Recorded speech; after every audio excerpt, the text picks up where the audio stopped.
News. RK Nagar ఉప ఎన్నికల ప్రచారం ఊపందుకుంది. ఎన్నికల తేదీ దగ్గర పడుతుండటంతో అంతా జోరు పెంచారు. పన్నీర్ వర్గం, శశికళ వర్గం ఎలాగైనా సీటు గెలిచి జయ వారసులుగా నిలవాలనుకుంటున్నారు. ఓ పక్క సెంటిమెంట్ ప్రచారం చేస్తూనే విచ్చలవిడిగా డబ్బు వెదజల్లుతున్నారు.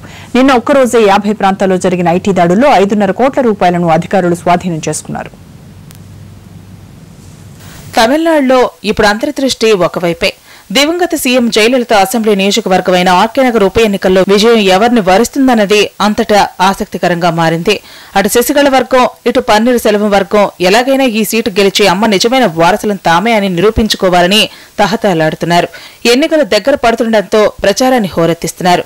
పన్నీర్ వర్గం జయలలిత మృతదేహం నమూనాతో చేసిన ప్రచారం వివాదాస్పదమైంది.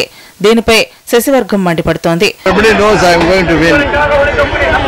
But my opposition candidates are trying to postpone the election by doing all this kind of raids and negative propaganda and all. But whatever may be, the RK Nagar people is going to give victory to only Amma's candidate. మరోవైపు శశికళ వర్గం అభ్యర్థి దినకరన్ తరఫున విజయశాంతి ప్రచారం చేస్తున్నారు. జయలలితతో తనకున్న అనుబంధాన్ని ప్రచారంలో ప్రజలకు వివరిస్తున్నారు. దయచేసి మీరు ఆలోచించాలి.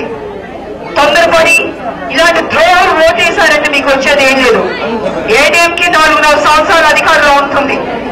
మరి వాళ్ళు ఎన్నో మంచి పథకాలు తీసుకొచ్చారు. అమ్మ ఎన్ని మంచి పథకాలు తీసుకొచ్చారు, ఎన్ని ప్రజలు చేశారు, ప్రజలు అందరూ ఎలా లబ్ధి పొందారో మీకే తెలుసు, మీరే మెచ్చుకున్నారు. మరి అలాంటి పార్టీ వాళ్ళ ఉప ఎన్నికల్లో కూడా అమ్మ బతుకున్నప్పుడు మీరు ఇల్లు కావాలని అడిగారంట, మీరు డిమాండ్ చేశారంట. మరి ఆ పథకాలు ఇవాళ ముందు పెట్టడం జరిగింది.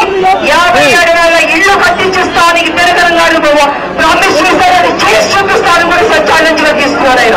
ఈ ఎన్నికల్లో అన్నాడీఎంకే సింబల్ అయిన రెండాకులు గుర్తున్న ఎన్నికల సంఘం ఫ్రీజ్ చేసి 2 వర్గాలకు 2 వేర్వేరు సింబల్స్ ను కేటాయించింది. అయితే 2 వర్గాలు కూడా రెండాకులు గుర్తున్న ప్రచారంలో వాడటంపై ఈసీ సీరియస్ అయింది. దీనిపై ఈ రోజులోగా నివేదిక ఇవ్వాలని ఇప్పటికే 2 వర్గాలకు నోటీసులు ఇచ్చింది. ఇక ఎన్నికలు దగ్గర పడుతున్న సమయంలో తమిళనాడులో జరుగుతున్న ఐటీ దాడులు సంచలనంగా మారాయి. నిన్న రాష్ట్ర వైద్య ఆరోగ్య శాఖ మంత్రి విజయభాస్కర్, ప్రముఖ నటుడు Sarath Kumar, MGR medical university vice chancellor Geethalakshmi, AIADMK నాయకుడు చిట్లపక్కం రాజేంద్రన్ ఇళ్లల్లో ఐటీ శాఖ సోదాలు చేపట్టింది. ఉప ఎన్నిక నేపథ్యంలో నియోజకవర్గ ప్రజలు డబ్బులు పంపిణీ చేస్తున్నారనే ఆరోపణలు రావడంతో ఐటీ శాఖ ఈ దాడులు చేపట్టింది. మొత్తం 50 ప్రాంతాల్లో సోదాలు జరిపిన అధికారులు 5.5 కోట్లను సీజ్ చేశారు. ఈ నెల 12న ఆర్కే నగర్ లో ఉప ఎన్నికల పోలింగ్ జరగనుంది.